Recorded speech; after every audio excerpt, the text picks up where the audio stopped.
Bonjour à tous et bienvenue dans Je veux apprendre, le programme radio d'enseignement du calcul, de la lecture et de l'écriture partout où vous vous trouvez. Je suis Monsieur Badi, votre enseignant. Et je suis Mariama, une élève comme vous. Bienvenue dans la leçon 4 de nos leçons de calcul. Merci Mariama. Laisse-moi te présenter comme il se doit. L'école de Mariama est fermée et elle a accepté de nous aider à présenter nos leçons radio. Comme certaines écoles dans notre région n'ont pas pu rester ouvertes, nous diffusons cette série de leçons de calcul, de lecture et d'écriture pour que des apprenants comme vous et Mariama puissent poursuivre leurs études. Pendant les semaines qui viennent, Je veux apprendre sera diffusé tous les jours. 72 leçons de calcul pour les classes du CM1 à la 6e. Et 72 leçons de lecture et d'écriture tous les jours. Tout à fait.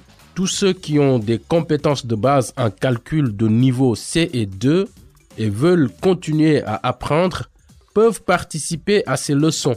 Cela signifie que vous connaissez les nombres et savez ce que sont l'addition, la soustraction, la multiplication et la division. Donc, ça veut dire que mon grand frère peut participer? Tout à fait. N'hésitez pas à encourager vos amis, vos frères et sœurs et vos parents ou tuteurs à participer. D'ailleurs, s'il y a un adulte près de vous, j'ai un message à lui transmettre maintenant. Bonjour à tous les parents et tuteurs. J'aimerais vous encourager à être présents pendant ces leçons. Même si vous êtes occupés, le simple fait d'être dans la même pièce peut être bénéfique. Si vous avez le temps de suivre la leçon ensemble, c'est encore mieux. Mais ne vous inquiétez pas s'il n'y a pas d'adultes. Nous avons conçu nos leçons pour que les apprenants puissent les suivre tout seuls. Avons-nous besoin de matériel pour étudier? Merci d'avoir posé cette question, Mariama. Pour toutes les leçons, c'est une bonne chose d'avoir du papier et un crayon ou un stylo. Je vous encourage, si possible, à avoir un cahier dans lequel vous pouvez prendre des notes et faire tous vos exercices, vos devoirs à la maison et toute autre tâche. Comme ça, tout se trouvera au même endroit. Mais si vous n'avez pas de cahier, un bout de papier suffira pour faire les exercices et les problèmes. Aujourd'hui, vous aurez aussi besoin de 20 à 30 bâtons ou pierres ou autres objets que vous pouvez compter. Maintenant, prenons tous un moment pour aller chercher notre matériel. Et si quelqu'un n'a pas le matériel, il peut quand même participer? Bien sûr, vous pouvez suivre ces leçons si vous écoutez bien et êtes très attentif. Si vous ne pouvez pas écrire, essayez quand même de résoudre les problèmes et de faire les exercices dans votre tête ou écrivez en l'air avec votre doigt. Ou par terre ou dans le sable. C'est exact. Pour commencer, revoyons rapidement ce que nous avons appris pendant la dernière leçon. Nous avons appris des choses sur les nombres entiers et nous avons cherché les schémas quand nous avons compté de 0 à 20. C'est exact. En cherchant les schémas de nombres, vous développez ce que l'on appelle le sens des nombres. Vous rappelez-vous ce que cela veut dire? C'est comprendre comment les nombres fonctionnent? C'est ça. Le sens des nombres, c'est pouvoir réfléchir et travailler de manière souple avec les nombres. Travailler de manière souple veut dire que vous pouvez résoudre des problèmes, voir quand une réponse n'est pas logique et comprendre comment les nombres peuvent être désassemblés et rassemblés de manière différente. Avoir le sens des nombres veut dire que vous pouvez comprendre les relations et les liens qui existent entre les nombres. C'est pour ça que nous apprenons les schémas et les relations? Oui, tout à fait. C'est quelque chose que vous pouvez utiliser et développer toute votre vie. Toutes ces leçons sont conçues pour vous aider à améliorer votre sens des nombres. C'est quelque chose qui se développera avec le temps. En attendant, dans la leçon du jour, vous apprendrez la différence entre un nombre et un numéral. Et vous apprendrez aussi à faire des suites de nombres entiers. Mais d'abord, nous allons vous révéler le mot mystère d'hier, C'est un mot qui signifie renseignement sur quelqu'un ou quelque chose. Il signifie les informations qui peuvent aider quelqu'un à vous trouver ou à communiquer avec vous.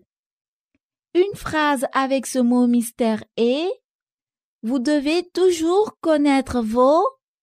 Ce sont les informations comme vos noms et prénoms, les noms complets, le numéro de téléphone et l'adresse de vos parents. Comme ça, si vous avez des ennuis, vous pouvez dire à d'autres gens comment vous aider. Auditeur, avez-vous trouvé la bonne réponse? Le mot mystère d'aujourd'hui est coordonnées. C O O R D O N N E E S. Vous devez toujours connaître vos coordonnées. Ce sont les informations comme vos noms et prénoms, les noms complets, le numéro de téléphone et l'adresse de vos parents. Comme ça, si vous avez des ennuis, vous pouvez dire à d'autres gens comment vous aider. C'est vrai. Tout à fait. Et maintenant, nous avons un message important pour nos auditeurs. Chers parents, chers auditeurs, l'ignorance est un frein au développement et à l'épanouissement. Mettons tout en œuvre pour envoyer tous nos enfants à l'école. De nouveau, bienvenue dans Je veux apprendre. Dans la leçon d'aujourd'hui, vous allez apprendre la différence entre un nombre et un numéral. On va continuer à étudier les schémas de nombres. Mais d'abord, faisons un petit échauffement, non? Tout à fait. L'échauffement aide à préparer votre esprit et votre corps pour la leçon. N'hésitez pas à taper des mains, taper des pieds ou à faire tout autre mouvement de votre choix pendant que nous chantons. Mariama et moi, on va aussi taper des mains pour que vous puissiez nous entendre. Vous êtes prêts? Oui! Nous allons faire un tour dans le train des nombres. Venez avec nous et comptez de 1 à 10. Tapez des mains et vous verrez. Rien de plus facile que de compter. 1, 2, 3, 4, 5, 6, 7, 8, 9, 10. Nous allons faire un tour dans le train des nombres. Venez avec nous et comptez de 1 à 15. Tapez des mains et vous verrez. Rien de plus facile que de compter. 1, 2, 3, 4, 5, 6, 7, 8, 9, 10, 11, 12, 13,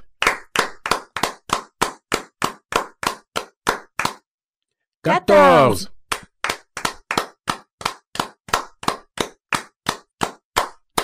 15,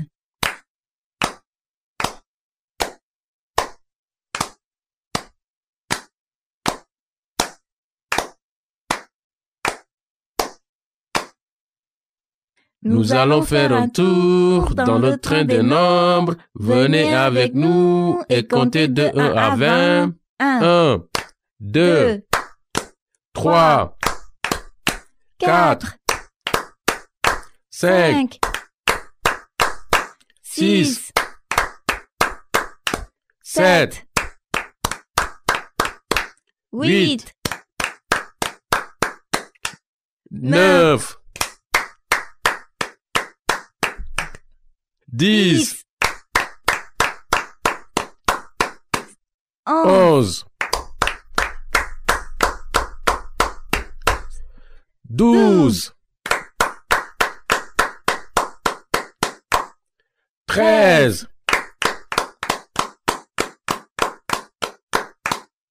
14,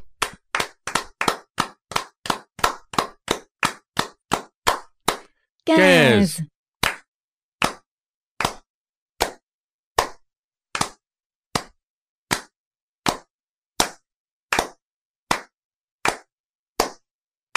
16,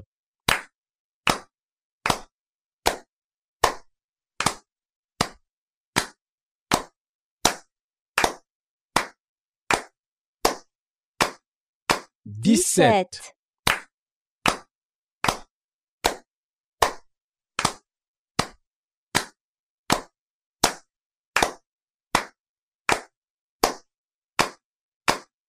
18,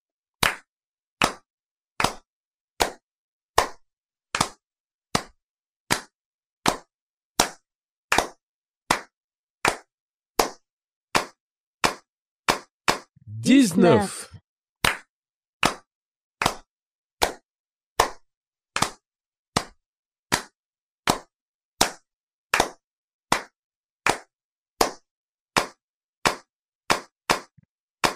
20,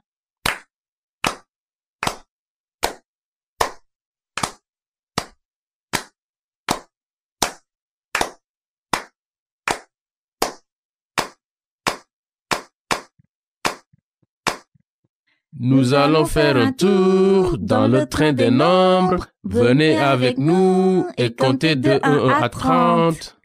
1, 2, 3, 4, 5, 6, 7, 8, 9, 10, 11, 12, 13,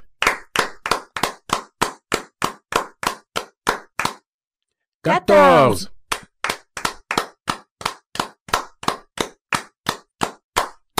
15,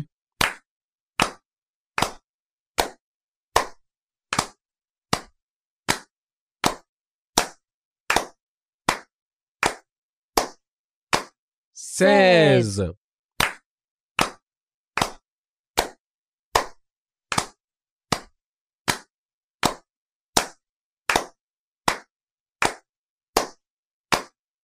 17,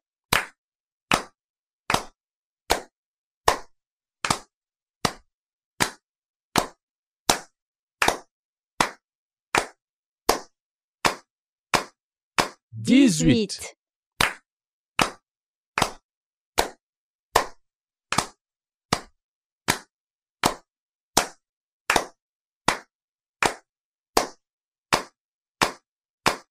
19,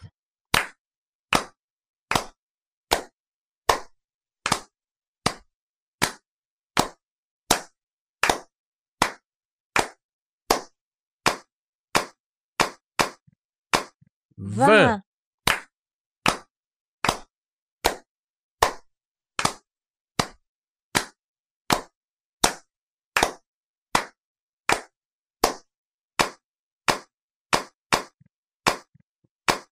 21,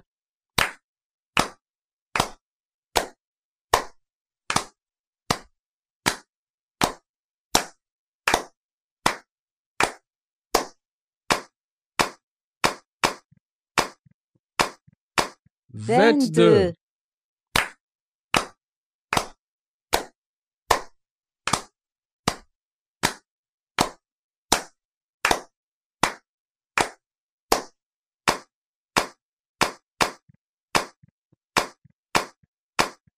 23.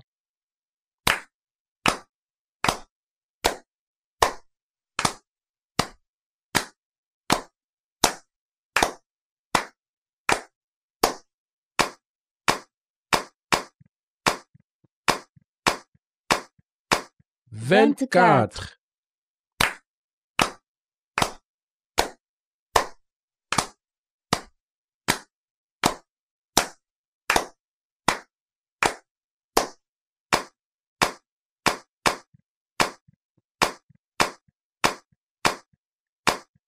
25.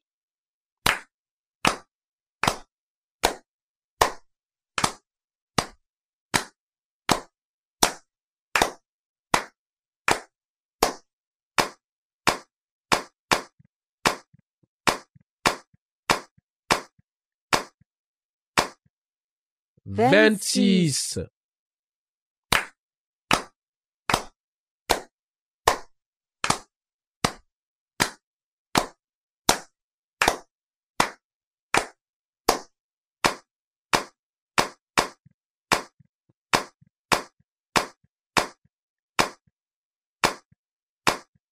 27.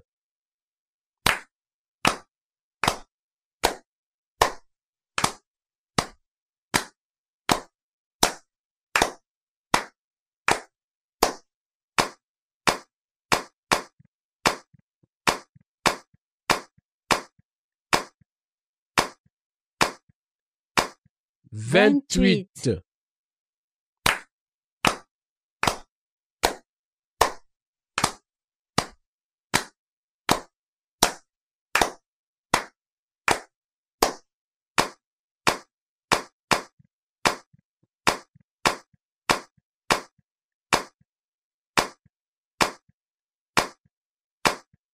29.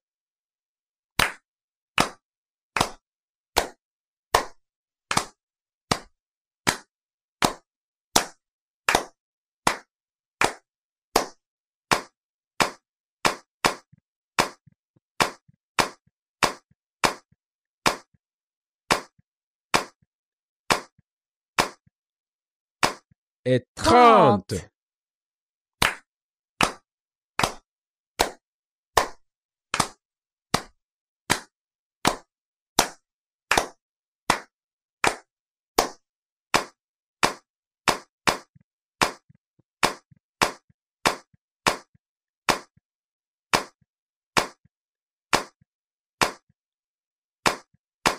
'Descendons du train des nombres. Tchou, tchou, tchou, tchou. Vous voyez maintenant qu'il n'y a pas plus facile que de compter. Commençons la leçon du jour avec quelques mots nouveaux. Est-ce que quelqu'un connaît la différence entre les nombres et les numéros? Les nombres, c'est ce qu'on compte comme 1, 2, 3, 4, 5? C'est comme ça que la plupart des gens pensent aux nombres. Mais en mathématiques, il y a une différence importante entre un nombre et un numéral. Un nombre, c'est un concept. Vous vous rappelez de ce qu'est un concept? Un concept, c'est une idée? Presque. Un concept, c'est une idée de ce que quelque chose est ou de la façon dont ça fonctionne. Donc, comprendre un concept, ça veut dire comprendre ce que quelque chose est ou la façon dont cela fonctionne. Donc, quand je dis que les nombres sont des concepts, cela veut dire que les nombres fonctionnent de certaines manières. Ce n'est pas très clair, Monsieur Badji. Je sais, ces idées sont assez difficiles à comprendre, mais écoutez bien et avec le temps, vous comprendrez. Prenons le concept du 1, par exemple. Le nombre 1 est le concept ou l'idée du 1. L'idée du 1 existe, qu'on ait ou non un objet pour le représenter. Le numéral associé au 1 est la façon dont on écrit ou qu'on exprime la notion du 1. Donc, le numéral est le symbole écrit ou le mot pour le nombre. Le symbole du 1, qui est un trait oblique qui monte, puis un trait vertical qui descend, et le mot 1, sont tous les deux des numéros représentant le nombre 1.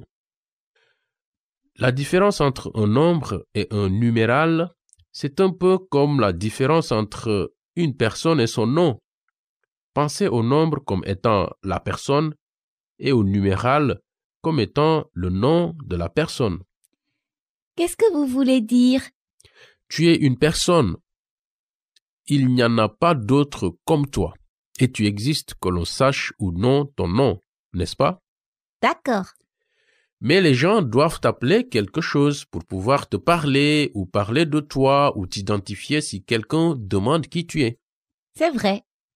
Et différentes personnes peuvent t'appeler par différents noms, n'est-ce pas? C'est vrai aussi. Tu existes et tu as un nom. Ton nom t'identifie au monde. Donc, un numéral, c'est une façon d'exprimer un nombre par écrit. Comme ton nom, c'est une façon de t'identifier. Par exemple, le nombre 5 peut être écrit en utilisant le symbole 5. Mais tu peux aussi te référer au nombre 5 en écrivant 5 croix ou 5 traits. Ou tu peux écrire le mot 5, C-I-N-Q. Ce sont toutes des façons d'exprimer l'idée du 5 sous forme de numéral. Ok, je crois que je comprends. Un numéral identifie un nombre, comme un nom identifie une personne. Super! Quels sont les différents noms par lesquels on t'appelle? Ta famille t'appelle par un nom différent de celui que tes amis ou tes enseignants utilisent? Exactement. Quels sont les différents noms par lesquels on t'appelle? Ta famille t'appelle par un nom différent de celui que tes amis ou ton enseignant utilise? Mon nom est Mariama, mais mes parents m'appellent Rima. Tu vois, maintenant qu'on connaît la différence entre un nombre et un numéral, revenons encore une fois à la recherche des schémas de nombres. D'abord, comptons jusqu'à 10 ensemble. N'oubliez pas d'inclure le 0. On va compter ensemble. Vous êtes prêts? Oui. 0, 1, 2, 3, 4, 5, 6, 7, 8, 9, 10. Vous vous demandez peut-être pourquoi on fait quelque chose qu'on a déjà fait avant, comme compter de 0 à 10. Mais vous venez de faire quelque chose de nouveau. Vous avez compté une suite. C'est quoi une suite? Une suite, c'est une liste de nombres ou d'objets organisés dans un ordre particulier selon une ou plusieurs règles. Comme les nombres de 0 à 10, ils suivent un ordre clair et défini. Tu ne peux pas changer cet ordre parce qu'ils suivent une règle. La règle est un nombre plus 1. Ce n'est pas la même chose qu'un schéma? Pas exactement. Dans notre dernière leçon, on a parlé de chercher les schémas de nombres. Un schéma, ça veut dire qu'il existe une certaine répétition. Ça se réfère à un ensemble d'objets ou de choses qui se répètent de manière prévisible. Il y a donc un schéma que vous pouvez voir dans les nombres de 0 à 10. Chaque nombre augmente d'un nombre entier. C'est ça. Mais comme je l'ai dit, une suite est une liste clairement définie de nombres ou d'objets organisés selon une règle. Bien que les règles résultent généralement sur un ensemble de nombres suivant un schéma, ce n'est pas nécessairement le cas. Mais ne vous occupez pas de ça maintenant. La plupart des suites qu'on va utiliser seront des schémas clairs. Ce n'est que dans les mathématiques plus avancées que le schéma d'une suite n'est pas évident. Prenons un exemple. Sortez votre matériel pour écrire si vous en avez.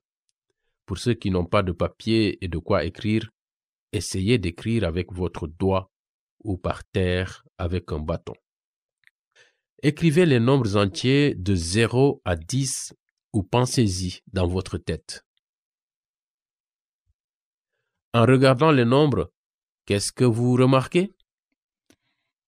Chaque nombre augmente de 1. Oui, chaque nombre se rapporte au précédent nombre en faisant plus 1.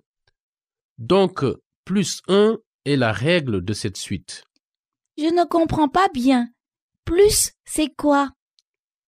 Plus, ça veut dire additionner ou ajouter. Ok, mais je ne comprends pas bien ce que c'est une suite. N'oubliez pas, une suite est juste un ensemble de nombres suivant une règle. Donc la règle est plus 1. Utilisons cette règle en commençant par 0. Donc 0 plus 1 égale 1. 1 plus 1 égale 2. 2 plus 1 égale 3. 3 plus 1 égale 4. 4 plus 1 égale 5. Et 5 plus 1 égale 6. Et ainsi de suite jusqu'à 10. Donc la suite ici est un nombre plus 1. Une suite est juste un groupe ou un ensemble de nombres suivant une certaine règle. Cette règle résulte souvent sur un groupe de nombres avec un schéma. Mais ce n'est pas nécessairement le cas. Ne vous préoccupez pas trop de ces définitions. Nous allons continuer à parler de ces concepts et à nous entraîner pendant nos prochaines leçons. D'accord. Revoyons ce que nous avons appris aujourd'hui. Nous avons appris la différence entre les nombres et les numéros. C'est un peu comme la différence entre une personne et son nom. C'est ça. Vous avez aussi appris la différence entre un schéma et une suite. Un schéma, c'est quelque chose qui se répète. C'est exact. Un schéma, c'est quelque chose qui se produit de manière régulière et répétée. Les mathématiques sont remplies de schémas.